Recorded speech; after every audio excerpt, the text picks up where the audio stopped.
Good day mga kanegosyo, ako nga pala si Jepoy, isang negosyante. Ito nga pala yung tindahan ko, malapit sa TIP Cubao, Quezon City mga kanegosyo. Hindi ako vlogger, hindi ako influencer, isa po akong content creator. Isa rin akong DJ. Bilang negosyante, meron akong 10 taon na karanasan na pagkalugi sa pagninegosyo. Tunay na negosyo lang, hindi networking tulad ng sari-sari store, barbecuehan, bilyaran, rental. Ang topic natin ngayon mga kanegosyo, ayan, tindahan ko yan mga kanegosyo. Ang topic ko ngayon mga kanegosyo, sari-sari store. Bakit hindi lumalaki ang sari-sari store at walang focus in one? Eto, tapusin mo tong video ko mga kanegosyo, sigurado marami kang matututunan. Kung nagninegosyo ka naman na, malamang isa to sa dahilan kung bakit nalulugi yung negosyo mo. Kwento ko lang mga kanegosyo, way back 2015, naitayo ko yung sari-sari store ko malapit sa school kung saan ako graduate ng college. Graduate po ako ng marketing management mga kanegosyo sa TIP Cubao, Technological Institute of the Philippines. Nagbo-boarding house lang kasi ako malapit sa school ko mga kanegosyo. Taga Cavite kasi ako. Nang graduate ako ng college, hindi na rin ako umalis sa boarding house ko kasi sobrang accessible yung biyahe. 2 years din ako nag-work as a sales, pero gusto ko talaga magnegosyo kaya nag-resign ako. Hindi masama magtrabaho mga kanegosyo.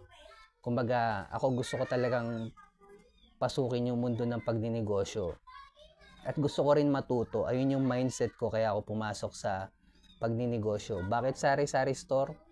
Madali buksan. Ang purpose ko lang naman nun matuto.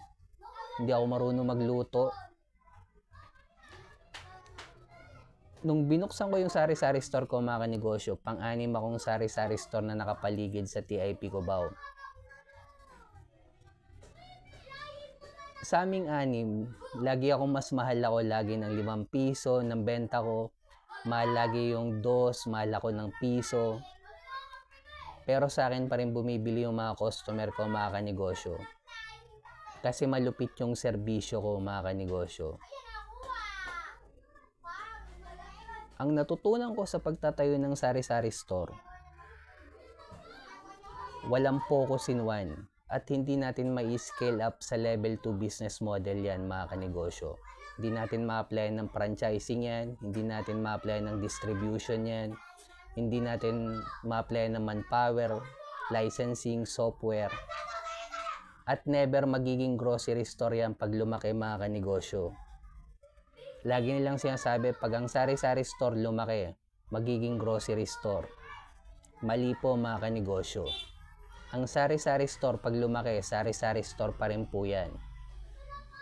Dahil magkaiba ng business model ang sari-sari store at grocery store mga kanegosyo. Sa sari-sari store, pinamili mo muna lahat ng paninda mo sa loob ng tindahan. At kikita ka lang the moment na nabenta mo na yung pinamili mo. Sa grocery store mga kanegosyo, babagsakan ka muna ni supplier ng produkto at babayaran mo si supplier within 3 to 4 months. Platform business model. Panalo sa cash flow dito yung may-ari ng grocery store. Halos same lang ng business model yung grocery store tsaka hardware. At pwede pa nilang gamitin yung pera sa loob ng 3 buwan. Pwede nilang ipambayad ng empleyado, renta. Pwede nilang paikutin sa mabilis na transaction yung pera. Pwede nilang ibayad ng kuryente, bills, sa loob ng 3 buwan. Para kang umutang dito ng walang interest.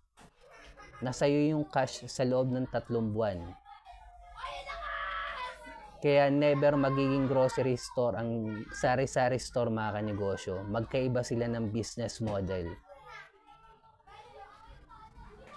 Kaya kung nagsisimula ka pala magnegosyo, sikapin mo mag-focus in one, scale up sa level 2 business model yan, hanapin ang community ng mayaman.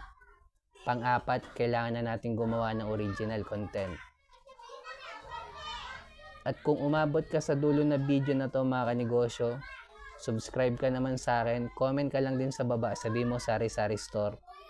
Bilang negosyante, kung dumadanas tayo ng pagsubok or struggle, huwag nating kalimutan mag-pray kahit anong religion natin. Ingat tayong lahat. Peace.